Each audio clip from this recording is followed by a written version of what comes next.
Hello and welcome to Tokyo Inklings. My name is CY and you can find me on my website at tokyostationpens.com, on Instagram and TikTok at tokyostationpens, and on Twitter at tokyostationmnh. Hello, my name is Khuê and you can find me on Instagram at Mythical. Hi, I'm Alesa. I'm Inky Rocks on YouTube, Instagram, Twitter, and pretty soon on TikTok. Nice, you're going to be on TikTok. Congratulations. Yes, I've already made a couple videos, but I just haven't posted. Yeah?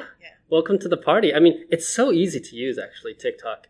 I think, like, the way they designed the app, because on Instagram, you kind of have to, like, start following people. You have to, like, know who you want to look for. But then on TikTok, everything just comes. Yeah, and that's what I just wanted to throw stuff out there. Yeah. All right, so anyways, get the TikTok stuff out of the way. This is episode 54. And we're recording this episode actually 1 week earlier because, well, I'll be in Kyoto next weekend. Jacob's not here with us, obviously, because it's the end of the financial year. And he's pretty busy with work, so he won't join us today. But I think we still have a pretty exciting episode for everybody. We've got the rest of the crew here. So those of you who follow me on Instagram will know that recently I had the opportunity to purchase a Shosaikan myth.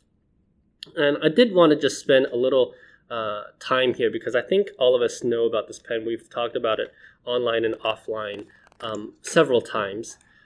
But the Shosaikan myth is a pen that I first became aware of almost 10 years ago, I want to say. When I first moved to Japan, I remember going to Shosaikan and they had this thing, this like silver thing there. And I was like, well, what is this thing? And the staff told me the story, which you can read on my post.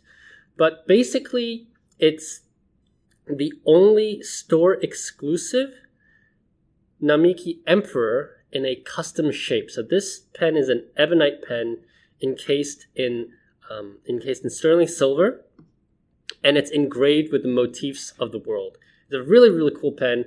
And I'm really happy that I had the opportunity to purchase it, although it's not for me. It's actually for somebody else.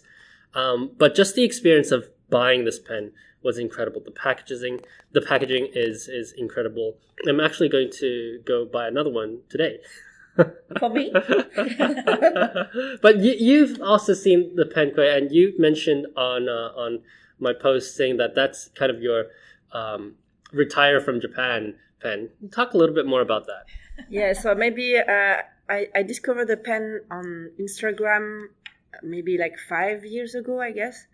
And I was like, what's this kind of UFO? Because it's quite, you cannot miss it. It's quite special and it's really big, quite big pen too. And all the packaging, like you said on your post, I met Mike from Postalco. We discussed about it once. Maybe. Oh, so you've talked to the designer? Yeah, but it was completely by not about the packaging. But I met him on a Postalco event, and we kind of became friends because he has like 2 kids now, adult. But yeah, so he babysit my kids when we visit the shop in 2008. It was very nice. So hello to Mike, and so I saw this pen and I was like, yeah, it's kind of first on the list. This one and my dream pen is the Galaxy Milky Way from Nakaya. So these two are my pen, like for to mark a big event in my life. And I said that the myth will be my pen when I leave Japan. So at the end of our stay in Japan, this will be my own gift to not cry in the plane all along back to Switzerland. Well, I have to ask because I think this pen is quite special to the both of us since, listeners to the podcast will know that I have some strict rules around what I buy for myself. Namely, it has to have an internal filling system. I should need to have remove a blind cap, whatever. This pen breaks that because for me, this is a Japanese eyedropper. Usually I'm not a fan of Japanese eyedroppers. I don't like removing the section to fill it in ink. But nonetheless, this pen has drawn me into the story of it, and it kind of makes me want to buy it as well. Mm-hmm. And for you, obviously, you're very into the sparkling pens. You're on record, right, permanently on the internet saying that you only buy sparkly pens. Not only. I have a collection of vintage pen or a wooden pen that I really enjoy and I use too. But I think that my signature pen, if there is sparkle, it will talk to me first and then the other thing. But I love my wooden pilot pen. They are so good to write with. So I have some non-sparkling pen too. But this pen seems to break all of the rules that you've set for yourself as well. First, the price. Yeah, the price is very expensive. And also just the shape of it, I think it is probably twice or three times the size of anything that you have right now. Yeah, so I'm wondering why you like this pen as well. Like, what draws you into this pen? I think the story and the object itself is a piece of art. It's like the same with all this Namiki King of Pen or all. You know that you like to watch, look at them. They are really beautiful. They are made all the craftsmanship behind are really nice. And I use all my pen. I don't have any pen I just collect to put on a shelf. So I know that it's a quite different pen. Maybe I won't write long letters with it, but I would like to journal with it or write some, I don't know, books and sentence or something like that. And I like all the packaging, the feather, something really dreamy about it. And maybe it reminds me of, I don't know, Sakura Cardcaptor or so. Oh, yeah. I definitely see that with the staff. Yeah. So there's something who remind me of childhood dreams or something like that. And it really, talk to me. So I hope it will still be available when I have to leave Japan. So I hope so too. I hope so too. So you've seen the pen, I think, now on my post. What do you think of this pen? It's gorgeous. It's just, as far as what Khuê was saying, that breaking our rules, just don't make any rules. No, it's gorgeous. I mean, I think it'd be a really nice memorial kind of thing, you know. Yeah, it's definitely an incredible piece of art. By the way, I have to take that snippet when you said you use all your pens. I'm going to send it to your husband so he can audit you, and he's going to sell all the ones you don't use. You're breaking the club rules. We never let spouses know anything. Oh, okay. He didn't listen to that. Yeah. So that's the Shosaikon myth. If you haven't seen the pen, I really suggest checking it out. It's a really stunning work of art, to be honest. And I think if there's one pen that's worth breaking the rules for, there are so many nice pens out there, but this one is, I think, just truly special, one of a kind. Namiki said they'll never do something like this again. And to be honest, the price is fairly reasonable for what it is, if you consider what the regular Mythical Emperor costs as well. So, yeah. But it's when I said to Alesa, you have to put some rules, because if not, you will buy all the pen on the market, which is not possible depending on the budget you have on pens. Be fun though. You still have to feed yourself and your family, Yeah. But other than that, I know you've had an exciting weekend last weekend because, correct me if I'm wrong, but the Superior Labor has long collaborated with the Travelers Company, and they've actually opened a new store, a physical store in Kurashiki. I think this is the first time that they've opened their own independent store, right? They haven't they have these collaborations with other stores, like they have collaborations with, I think, Traveler Factories. Yeah, Traveler Factories. They have with, I think, Bamkuren, Oblation, maybe. Yeah. All around the world, but this is their first store, and you actually got to go on opening weekend. So can you tell us a bit more about that? Yeah. So I know Makoto-san and his team and family personally for 3 years. I visit I visit Nap Village. So where are their home and atelier in 2018. So it's in the mountain of Okayama, around 1 hour something by train from Kurashiki, and then you need to have a car. Someone has to pick you up because it's really in the mountains. And I love their product for a long time. I have my first engineer bag will celebrate 10 years now, like this spring, because you have the brass tag who say the years when you purchase it on your bag, on your pouch or bags from them. And so one of my friend, Esther, she worked for Makoto-san as she's taking care of Wanderlust, so the little sister brand. So, yeah, it's a sub-brand of the superior labor. Of the superior labor. What's it called? Wanderlust. Wanderlust. Sorry. It's okay. I know what you're saying. My accent. Well, depending on what language you're speaking. Yeah, I think I read it in German. Wanderlust. That is true. But yeah, so you and Esther, I saw, obviously I followed her on Instagram as well. And actually I see her on TV because she does the Spanish section on NHK. NHK, exactly. Which is kind of cool. But you both went there. I think she was working at the event. Yeah, she went there a little bit earlier to set up the shop, help to set up the shop.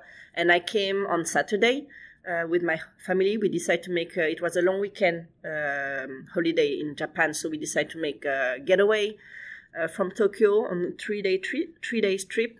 And everyone was really happy because my kids can take the Shinkansen and they love it. And my husband never been to Kurashiki, so it's quite a really photogenic town. They call it the Little Venezia of Japan. Have you been there before? Yeah, I was there in 2018, the same year I visit Nap Village. And it's a very charming, very nice architecture. They really keep the historical center, and there's a lot of museum, there's a lot of cafe, restaurant that you can spend at least a long weekend and having a lot of fun, even if you're not into stationery, like my husband. But if you are into stationery, it's heaven on earth. Seriously? Yeah. So it's the hometown of empty masking tape. Like it's the area, Okayama, is famous for their fabrics, like the cotton, Okayama cotton and denim. Yeah. And so for all the craft with leather, fabrics and stuff like that. And in the same time, it's Kamoi, headquarters and production center are from Okayama. So you have masking tape everywhere. Like every shop sell their own masking tape, limited edition, etc. And we were lucky because it was the spring event of empty masking tape. So every time you buy for more than 500 yen, in any shop, bakery, restaurant, clothes shop, anything, they will give you a free masking tape. So you have like 50 masking tapes. Almost. So on one weekend, I got like 12 rolls of free masking tape because every time you buy like bread, a coffee, anything over 500 yen. Yeah, if it's more than 500, they will let you choose a masking tape. So I bring back, not that I have not enough masking tape at home, but I'd have like 12 rolls of free masking tape. But you know what masking tape is really good for is when you send packages, just throw a masking tape in there. Oh, it's a freebie. Yeah, exactly. Yeah. Absolutely. Yeah, and I have friends who love it, so I give them. Your video is beautiful.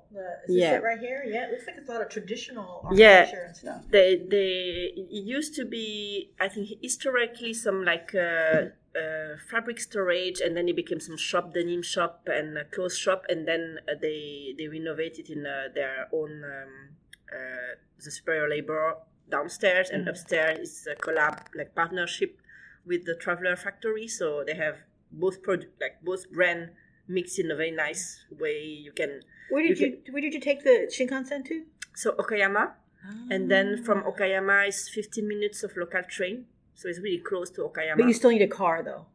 No. You don't? No. Okay.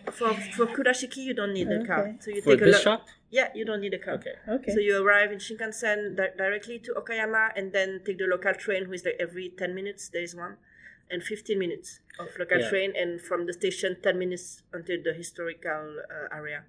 Very convenient, very easy to get. So I think just to give an image into our listeners' heads, I think Kurashiki is really the type of town that you imagine Japan to be, and then when you come to Tokyo, you're like a little bit disappointed. Like, wait, that's not what I signed up for. And then you go to Kurashiki. That's what it's like Kyoto. It's like maybe in Tokyo you will go to Yanaka, who has a little bit of this atmosphere, but only like the temples. You don't have the life, the everyday life. Here in Kurashiki, you have one main street with a lot of cafe, small shop, a lot of craft like artisan and it's a really big tourist destination because Kurashiki is very famous for handicraft and craftsmanship. So a lot of craftsmen actually are in Kurashiki. We're going to talk a little bit about one afterwards as well, but it's a very they are famous for their own ceramic. You know, they have this I forgot the name. They have this this glass and a plate with quite natural color, like either brownish beige or till the dark blue. They're very famous for this craftsmanship. They are famous for I say clothing, their cotton, the denim and the canvas. Okayama canvas, like the one Superior Labor use, is really solid, really thick, and really durable. And another stationery brand that most stationery lovers really love is Kurashiki, who is kind of transformation of Kurashiki in a Western way. So Kurashiki has their own shop, on the street side, in front of Superior Labor. So all these brands are just like having 3 buildings together. It's the heaven for the stationery lover, is the hell for your wallet. So always go together. Enough about the town, though. We want to know what you bought. Not that much. Like it was amazing. The shop is so beautiful. I was thinking the Superior Labor, not that much, but I bought they released their a notebook in pattern collaboration between Traveler Factory and the Superior Labor. So they have a special notebook there. You can get only at the shop, and they release some pins, and it's a very nice. It's a beautiful shop. It's a beautiful building. Please stop by when borders are reopen. You will love it for all the listeners. And the town is really nice. You can spend 2-3 days there. And I was completely by chance. I checked my Google Map from 2018, and I was like, oh, there's some place I didn't have time to visit at that time because I spent only 2 days on 2018. And I was like, oh, what is this one? Oh, it's Arm Glass pen. So I was like, danger. They are here. Like I saw them at some pen fair, and usually they are sold out very fast. And but recently they didn't go to Tokyo. The last year, I think there were not any Tokyo-based events. Yeah, exactly, with them.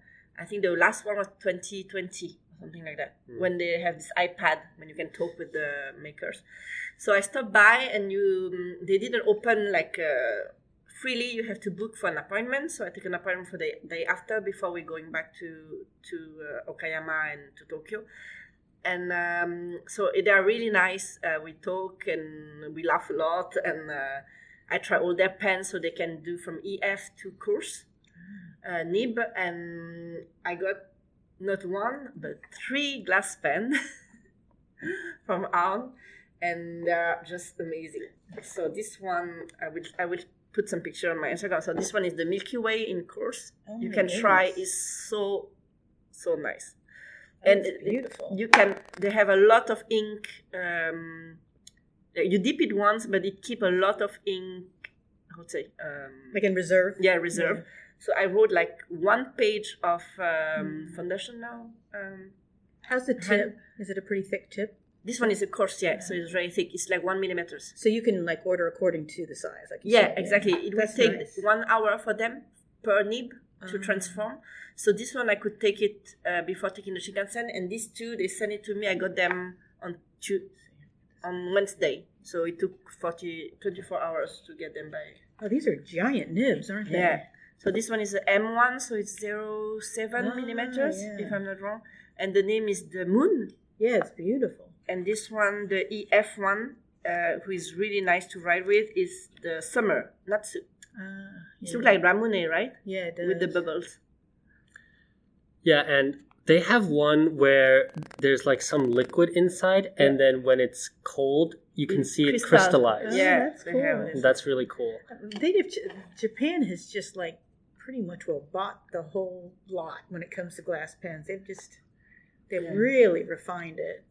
Yeah, especially the nibs, because I think most people who use glass pens are usually they complain about the nib is scratchy. Yeah, that's what I get from a lot of Westerners. They're going, I bought a glass pen, but it's scratchy. You know? But you pay $12. Yeah, on Amazon. exactly. Yeah, but surprisingly, their pen are really like affordable in the glass pen community. Like it starts from 6,000. Oh, seriously, that's a really good price. Yen, and the most expensive one I saw was less than 20,000 yen. That's great. And it will depend, of course, the design, the shape of the holder and stuff like that. But they are really nice. And I have kind of not secret, but because a lot of people ask why don't they sell overseas? Why don't they have international shipping? They don't, because they don't have a website to sell their pen. They do only one. Like, you have to go in their shop, or they do a pen fair. But they will have soon. They said maybe summer or fall.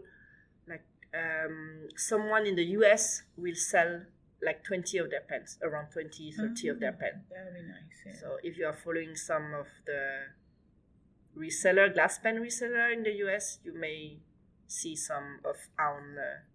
Will you see anything online that sells overseas? Like I think occasionally, like Shigoda Inks carries glass pens. They just boom, sell out. So I mean, they're going to sell out in a day. Yeah. And it's just a huge market for it, but just not the producers, in the West. I think, and I talked to Lucas a little bit about this, and I think what he said, if I recall correctly, is that the glass blowers, they don't know about the market. So they've not. Well, because Inkanuma started here, and that kind of fired up the whole glass pen thing. So I think it may just take a little while, but I think they might eventually catch up. Because I'm sure that the talent's there. It's just, like you said, they don't know that people are willing to buy glass pens. Well, also because I think glass pens, when I think of glass pens in the West, I think of those cheap, Venetian, right, that are scratchy, and you just, why do you bother? And I had one. I actually had two, but they're more like fancy decorations for your desk to take a nice picture. But these are fancy and they work really well, which is amazing. They're so smooth. I spent all my evening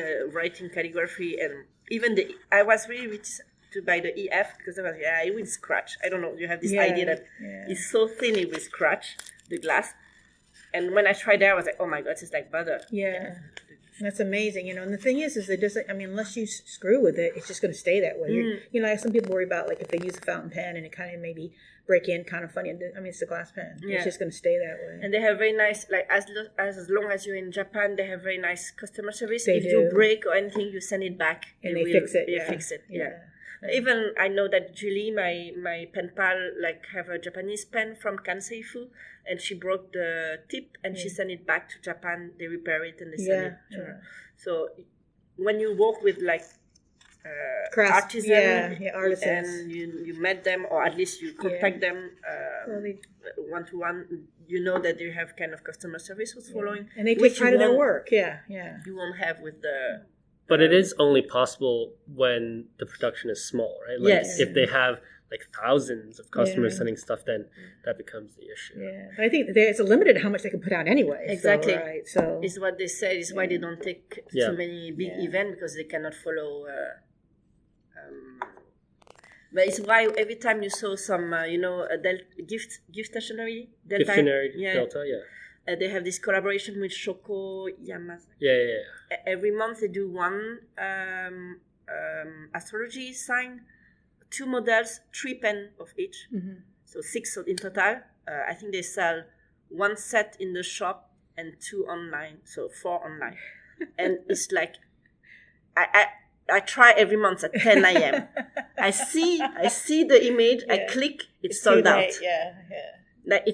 10,0,0,0,1, it's sold out. I think it's amazing that we're talking about fountain pens and glass pens and ink, very analog things, and we're just talking about having to fight to get these things. And I'm actually very encouraged by it. I think it's great. You know, people are fighting to get top end, beautiful analog equipment, and that's great. But what's really, anger me is like it's sold out, and then 1 week later I saw someone sell it on Mercari, both model, so it's like night and day every time. Both models, so the same person got both models. So I think it's the one who go in the shop, because it's impossible to get both models online. Right. I don't know how I'm not enough geek to know how to get through all this, but it's like, and I was like, how come you have both and you're reselling them both? It's unfair. It's quite unfair. Yeah. So I was really happy to meet with Eda-san. He's really nice, and so for the one outsiders from Japan, check some of the reseller in the US. You will see some Eda-san pen very soon. And so you have the perfect, the perfect inks to go with this, right? Do I really? Right there. Well, they're nice inks. Yeah. I just I actually was thinking about doing a video on Ferris Wheel Press. I haven't done anything on very many Western inks, and Ferris Wheel Press did a collaboration with Staya Ginza 6. Watch it. I don't know if I got the plastic thing in there. If you don't have it in there, the ink leaks out. But so I thought I would buy one of the inks online directly from Canada, and then buy one at Staya, and then maybe film Staya and just kind of show what their collaboration is with. And I really love the inks. They're really beautiful. The bottles are really beautiful. And the cap just drives me freaking insane. Yeah, because these bottles, while they're nicely, they look really nice, they're not exactly designed for use, are they? Well, I think, if you look at their brush pen, possibly, because their brush pen's really, really thin. And I only use a blunt tip syringe for CCs, as we're going to probably talk about later.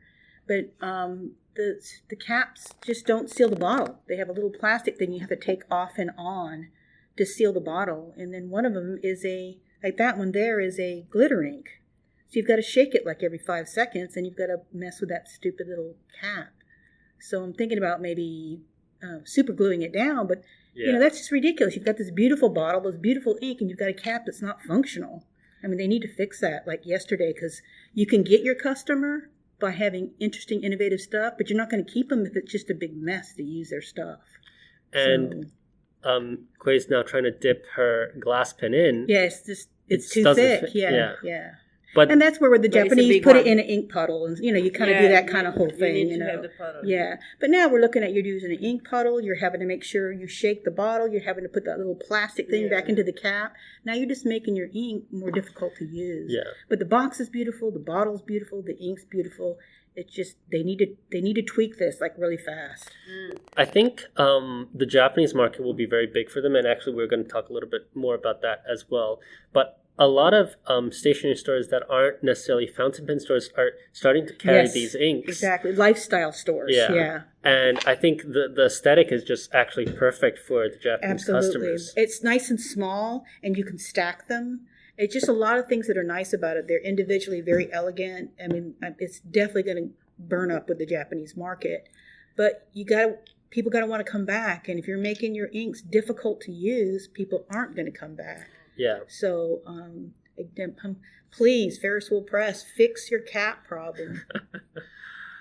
Yeah, I think the Ferris Wheel Press thing, we're going to get into that, as I said earlier, but it is really pretty, and actually some of Akane's friends have also purchased the perfume bottle ones. So not this one, but the little round ones. Yeah. And they are so small, and it's impossible to use. You have to dip the converter into the bottle and suck up the ink. So that's really, I do think there's a missed opportunity. And I think Ferris Wheel Press, I understand what they're trying to do, right? I mean, having these small bottles, there are two ways. The first is they hope that they'll be able to lock in customers to use their stuff. It's the Apple trick, right? Like you have dongles with the connectors that only work with your device. Right. And people all have to buy your device. Right. But that's just not the way that I think this community works in terms of like the variety that we have. And also the age of this hobby is much older than electronics. So people already have what they want, and there are so many options out there. Ferris Wheel Press is not the only one that's making good inks. That's the danger there, is that they have really great marketing, they have really good design. I mean, as far as the aesthetics, really good design. The danger is that you've got to make it practical. And what they could just do, I mean, if they fix this silly cap, is if the bottle's too small, sell a fancy Ferris Wheel Press blunt tip syringe and make that part of the whole aesthetic. Because the small bottle, I don't think, will be a problem in Japan, because everybody uses ink puddles, you know. And so you pull out the kind of ink you want out of there. So you're going to syringe it up or pour it out or drip it out or use a dropper to take it out. So I don't think the small bottles are going to be so much of a problem in Japan, but certainly the cap will be. Because if you get this all over your tatami floor, you're going to be pretty angry, you know. Yeah. And if it's, as you say, it's a shimmering ink, you need to shake it. Yeah, every 5 seconds. Why would you want to have a cap that doesn't work, you know? Yeah, for sure. Speaking of, market, we have a kind of an interesting pen release that I neglected to talk about last week. And this is, of course, the ringless Realo that Nagasawa is having.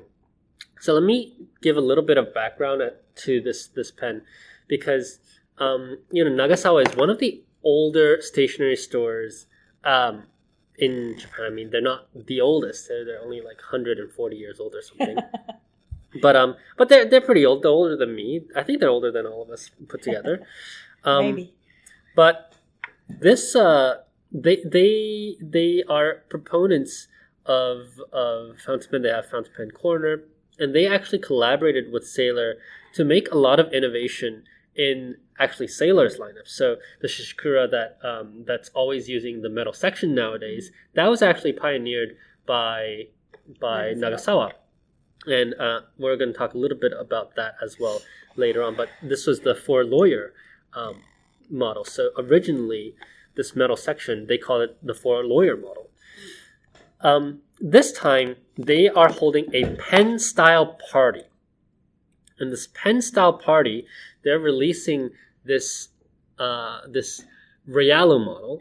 And one of the things that I really like about Nagasawa and Pentanote is that they're they're less hesitant than other retailers to release Realo models. And what's interesting about this specific one is that this one doesn't have the cap ring. Like the Tag Pro Gear. Yeah, it's just like the Tag Pro Gear, but it's on a Realo model. And I think it's just very interesting because if I'm not mistaken, this is the first ever Realo model that doesn't have that cap ring. Have you seen this model? On your picture, yeah. Yeah, so but not in real. This is called the Sakaimachi Indigo, and I've gotten 2 of these in. I don't know if I want to keep one. I think I'll have to see it in hand before I decide how good it is. But I think it is very special because you just don't really see things like this. So this is exactly what I want to see out of the retailer exclusive, right? So things that aren't common on the market, such as the ringless, or for me, I think the gathered Realo that I've been proponent for, the ribbed one, right? I think that would be really cool. But just things that, usually Sailor wouldn't release on their own unless somebody pushes them to do so. And I'm very happy that Nagasawa did this because they have the clout with Sailor to actually influence that. And who knows, maybe we'll see more of these on the market. It's really nice. Yeah. So that's the ringless Realo, and onto one of our main topics today. We've spoken a little bit about this, but I thought we would take the time here to talk a little bit about the ink trends in Japan, because I think all of us agree that the Japanese market is a huge consumer of ink. You see ink everywhere. You see these tonal limbs inks everywhere. You see retailers doing inks all the time. But it seems like we don't really have new upcoming ink manufacturers that are actually based in Japan, right? Because the Japanese-made inks are Sailor, Platinum, Pilot, maybe Kuretake, and that's pretty much it. Even Tonal Limbs, they're made in Korea, right? But then from the Korean side, we actually see a huge influx of interesting makers such as Wearing Gold. We see Dominant Industries. Of course, Tonal Limbs is also from Korea. We see Three Oyster. We see Colorverse. So I just really am curious about why we don't see any Japanese ink makers. Why are they all coming from Korea? We do have Color Traveler, but they're very, very small, and they don't have a big network at all, unlike the other two. And they don't do a lot of activities to sell their inks. Yeah, unfortunately. And what's interesting is that actually these Korean companies, right, they're actually targeting Japan as a market with the Wearing Gold. Huge market, yeah. Wearing Gold made this kind of crowdfunding for their Wizard of Oz. Yeah, Wizard of Oz. Is that the one with the little perfume bottle looking? Exactly, you can mix your own glittering stuff. That's and awesome. I think they use a Japanese platform, right? They did. They used Makuake, who is Japanese. So they're really targeting the Japanese people to sponsor the release of this line. And I don't know why, because there's only the big one here. Well, I think there's two parts to your question. One is, why isn't smaller companies? And I think it just might be the Japanese market. Like, and if you look in the States, there's a huge number of small companies, like even like Kiwi Inks. I think that may be made in somebody's college dorm or something. And then same as the Philippines. Yeah, those guys just basically kind of get together. So I think it might just be the Japanese market. It's not as open to like small little businesses being able to open. And as far as we've got this huge ink market here, but I think it's just a matter of giving it time. I think, you've got that Fanyantan ink coming out and people really liking that ink from China. I think the other Asian countries are going to get there. It's just we haven't just seen it yet. Maybe not organized on social media or something, but I think, eventually Korea and China and is going to have their own Inkanuma kind of thing where they are going to be a very big market. Right now, I think just on social media, we're seeing the Japanese one. It's very organized, Yeah. But both, China and Japan and Korea have a tradition of sumi ink. So ink's just going to be, I think, bigger in Asia than it is in the West just right now.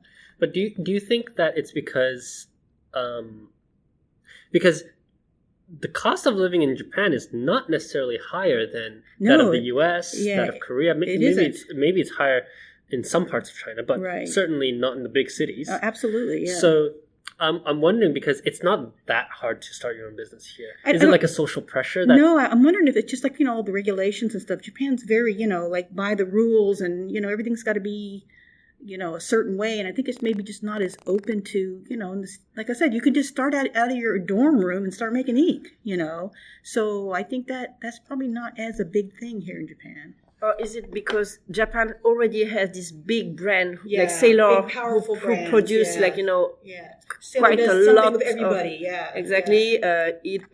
Pilot have a kind of strong line of ink too, and Tonal is in between. It's Japanese Korean, made in Korea, but kind of settled here in Tokyo. So does maybe the small one? We have some. We said Color Traveler. Mita Club has their own line of sumi ink, and what else? I sure there is some, but they are maybe eaten by this big monster, and don't really get out of the water. Let's say, and yeah. I think the thing that you talked about, I think there's obviously maybe there's a rule part of it. I think there's maybe a little bit of a culture part of it as well, because I think if you're in Japan, it's very easy to, search up who you are, or, maybe you want to have a meeting before you buy, a lot of products, as a retailer, and they're much more reluctant if you're a Japanese person, to say, oh, this is some guy who's making ink out of his backyard. Yeah. You're not an established thing. Yeah. But if you're, from the US, for example, right, then in this retailer's mind, it's like, oh, they're like it's a foreign company. Yeah. And it's cool. It's different. Yeah. I'm not a fan of Noodlers for their politics and for their inks, quite frankly. I don't think they're great inks. But I do remember that there was an interview with Brian Goulet and Nathan Tardif of Noodlers. And Nathan Tardif actually credits the Japanese market for kickstarting his Noodlers ink I believe it. project. I believe it, yeah. The first retailers to buy his inks were from Japan. It was Shosaikon. That's what I was going to say, Shosaikon. That's where I got my first Noodlers, yeah. And I think if Shosaikon knew, back then, that, hey, this Noodlers guy is making ink in his garage with like these, who knows what chemicals, they would never buy from. Yeah, he's mixing them in a garbage can or They would never buy from Noodlers if I were Noodlers and they come to my house and I have like this janky setup in my guest room. Yeah, janky setup. Which I do have one. But I think there's maybe that little cultural part as well. Whereas when it's from overseas, it's kind of somehow more fancy. Yes, it's kind of this exotic. Yeah, you remember we went to this Ink Numa at the new stationery station. Yeah, stationery station. Whatever that's called. Stores. Yeah. There was I think most of the normal brand Sailor, big one. All the Sailor collaboration with different Japanese stationery, but all this foreigners ink take half of the. Yeah. We saw them so many times. It's not new for us. Giaba. Yeah, we didn't even bother. Yeah, we don't. Yeah, because we've seen it so much. And people customer were all trying because you can subscribe to try for 15 minutes, and I did it, and I was like, they put on the table only the foreign inks, Caran d'Ache. Jack and I was just like, where are the Japanese ink? Yeah, I want to try the Japanese one. Right. And I'm not. And people subscribe to try the foreigners. Yeah. It's got a kind of a cachet to it. Yeah. So a little bit related to that, I want to ask everybody, because I think a lot of our listeners are interested in understanding, just about the market in general. How do people usually get into the fountain pen hobby in Japan? I was listening to the Pen Addicts membership podcast, and I was on the podcast as well. Brad Dowdy always asks, hey, so how did you start your fountain pen? How do you start your stationery journey? What do you see, people, maybe when we're at the shops, new buyers come in, how do you see the route to people's fountain pen journeys here in Japan? I think it's pretty clear cut.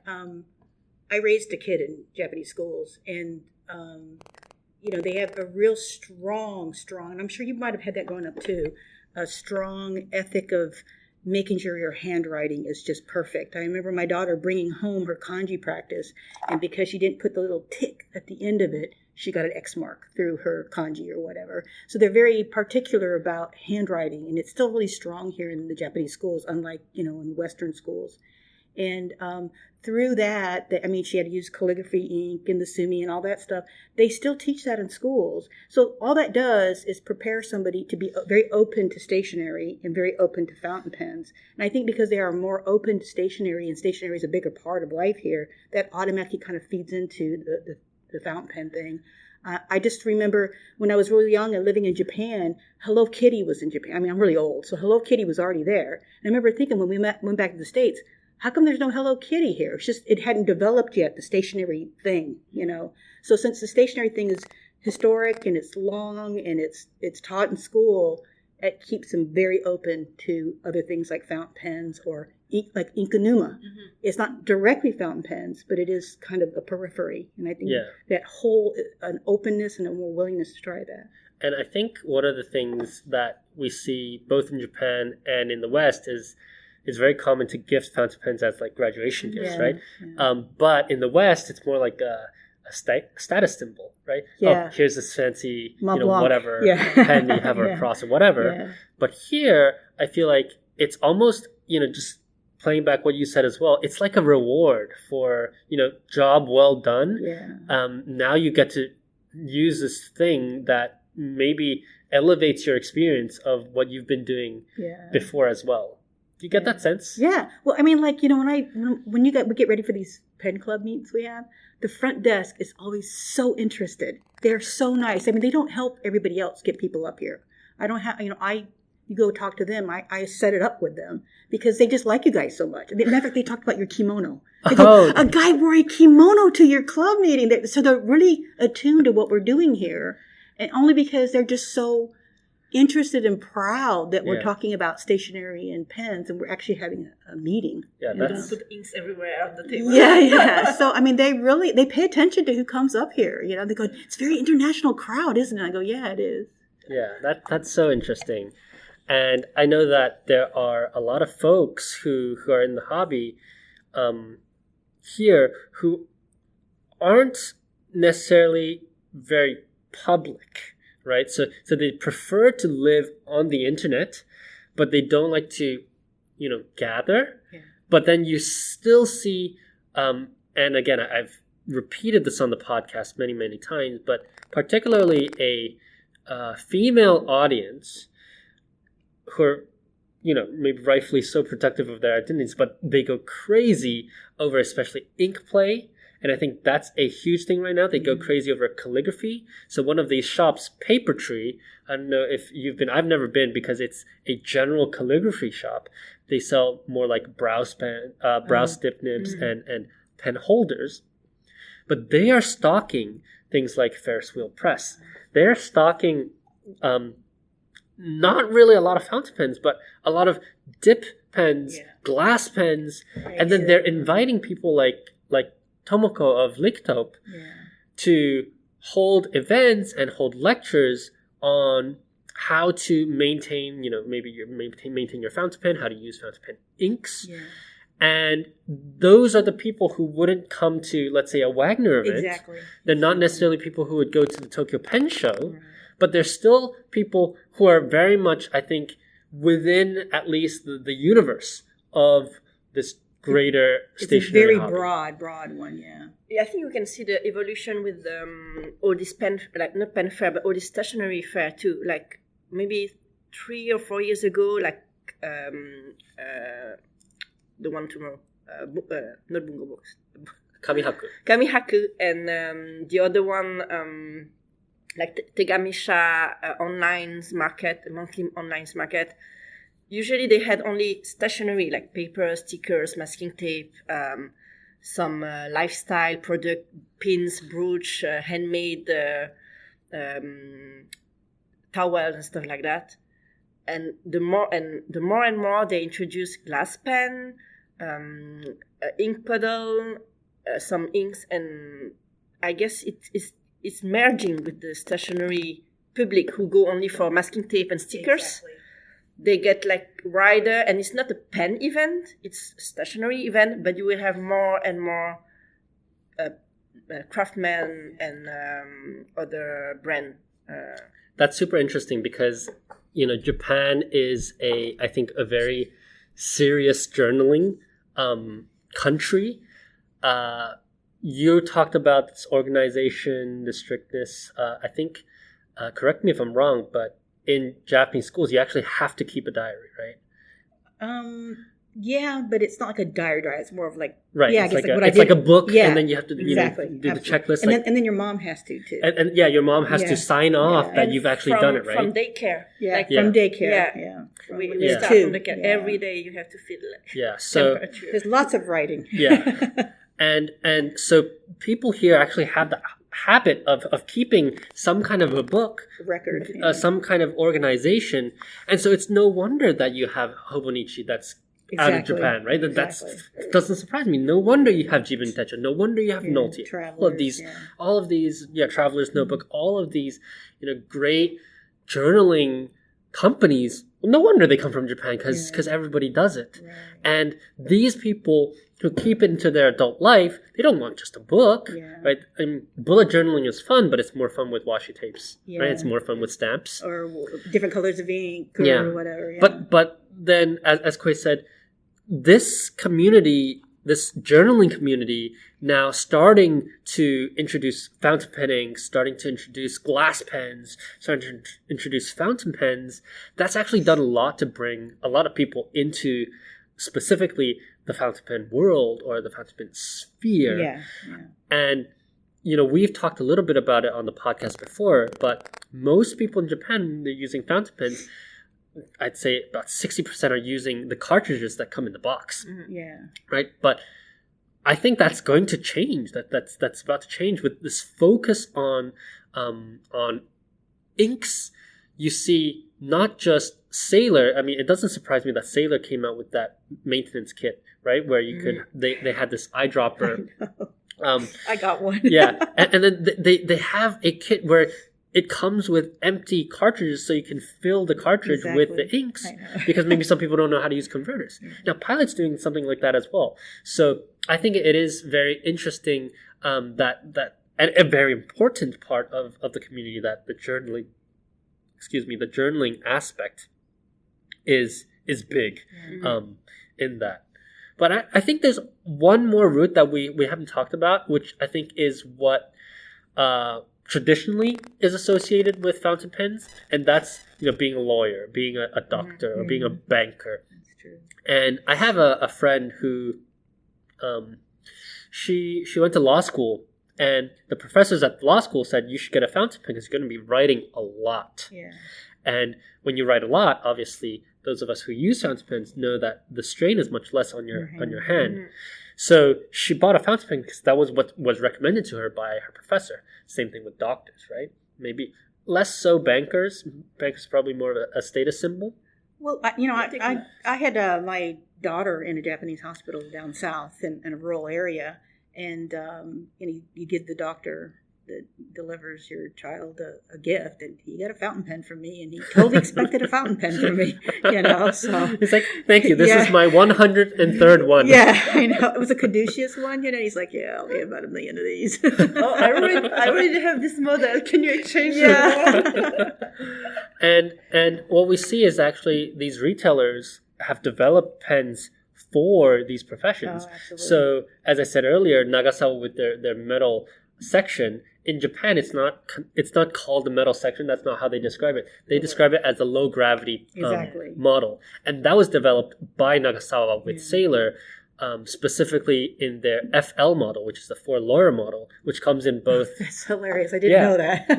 It means for lawyer. You can still buy it. It's actually a standard product in their lineup now. The Nagasawa FL, and it's in a Realo, so you have more ink to write with. So I do think that there's several routes to the hobby, but what I think we're seeing is that maybe they're getting more consolidated now, right? It's coming closer together into one center of gravity. But it's a very, very, very big sphere. It's a very big sphere, and that's better, because then you just have you have more companies innovating, and you have more interesting products, different colors. I think it's great.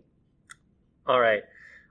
So coming off that discussion, I'm curious to know just one pen for each category. What is the best entry, middle, and high tier pens that you can buy in Japan? Maybe we'll start with you, Alesa. Okay. I actually thought about this.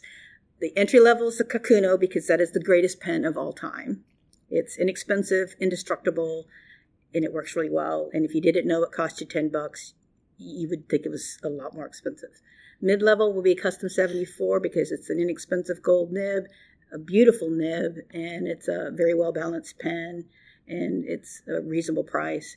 And the high end, it just kills me to say this, but I'm going to say it. The high end would be a Mont Blanc, like a 149. Oh. And the reason why is simply because of the resale value. Mont Blancs hold their value probably higher than any other pen because of the name value recognition. I disagree. Yeah, I disagree.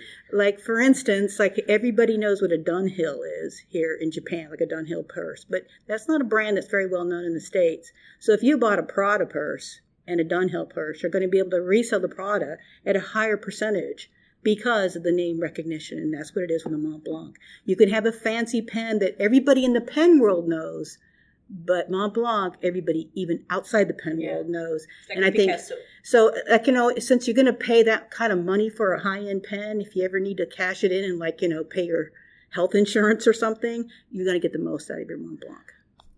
Okay, I think that's so interesting because I agree with you on some points but not others, but particularly the Mont Blanc point because, you know, I have a rather extensive Mont Blanc collection. Do. So you really ought to be saying Mont Blanc.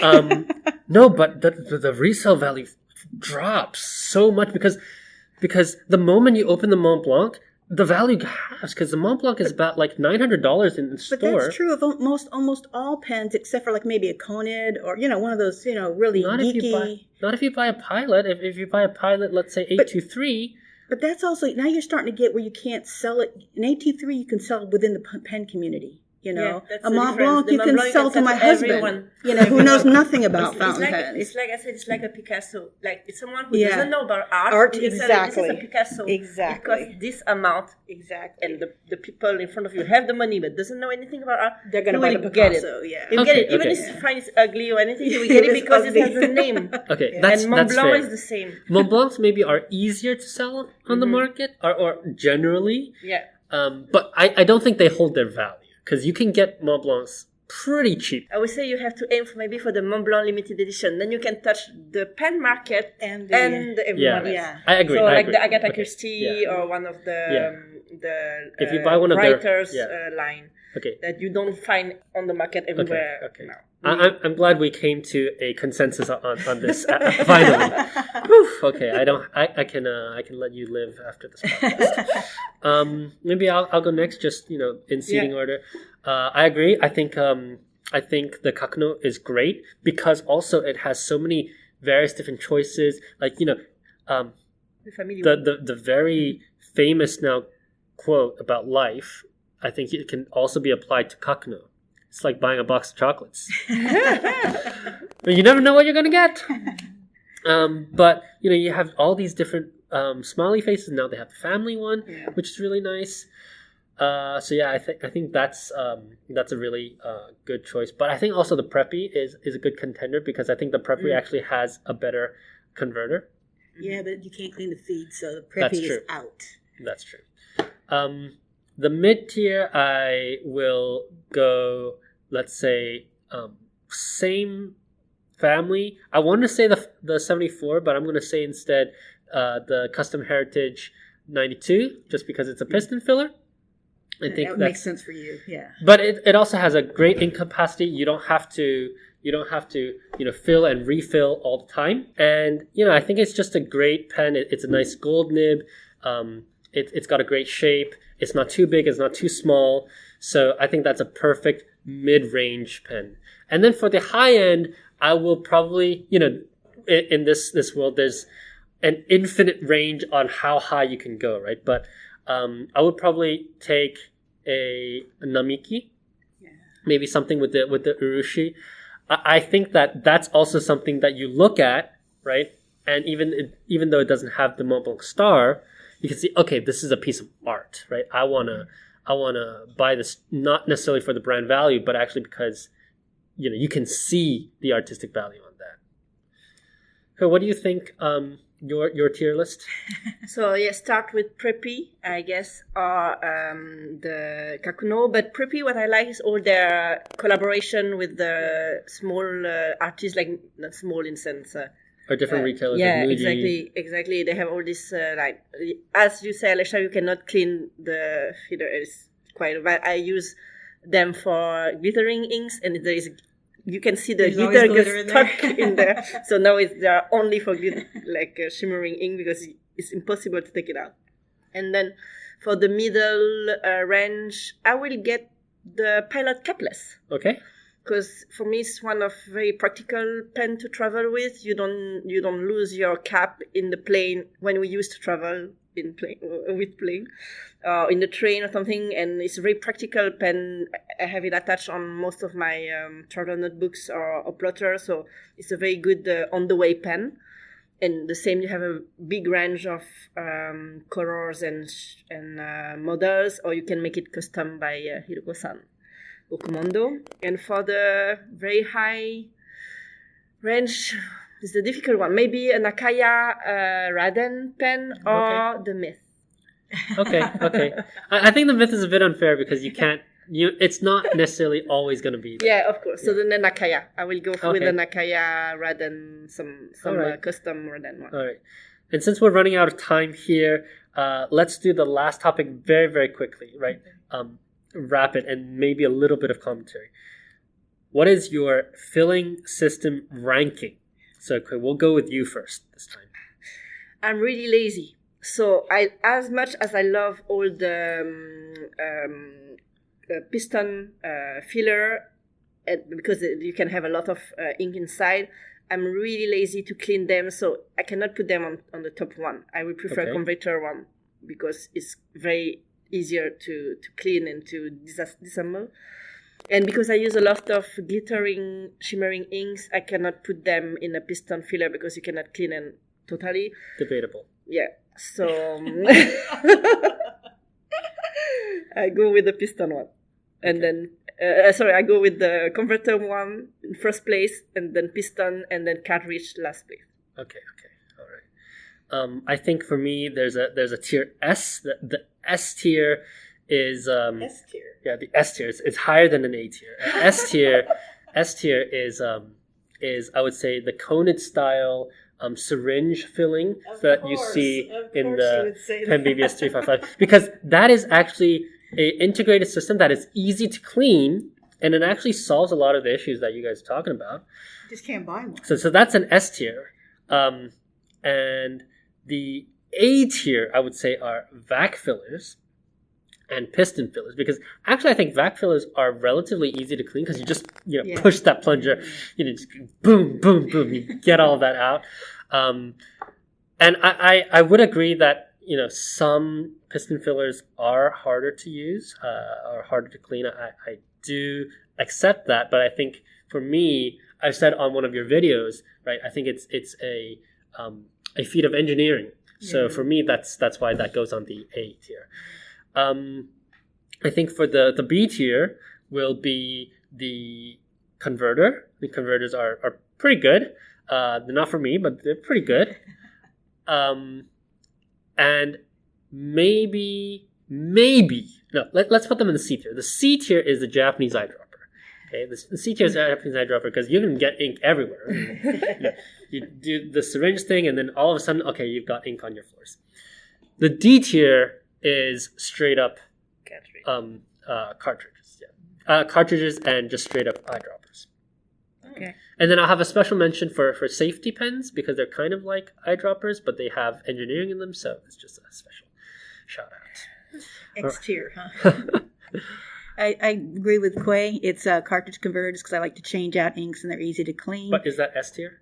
That's just very, very top because it's useful. Very, very top. Everything else is kind of, I like the engineering on the different kinds of pens, and they're fun to play with, but you just don't use them all the time. And the very bottom is anything with a bladder. Oh, yeah, I forgot about the sacks. They're just awful, yeah. They broke up that. All right, and I guess we'll hear Jacob's response the next time. So stay tuned. This has been the episode. Thanks, everybody, so much. Again, my name is CY. You can find me on my website at tokyostationpens.com, on Instagram and TikTok at tokyostationpens, and on Twitter at tokyostationmnh. Thanks for having us again, CY. So my name is Khuê. You can find me on Instagram at MiraiCat. And thanks for having me on. It was nice not having the adult supervision today. I'm Alesa. I'm Inky Rocks on YouTube, Instagram, and Twitter. And TikTok. And TikTok. All right. Bye-bye. Bye. Bye.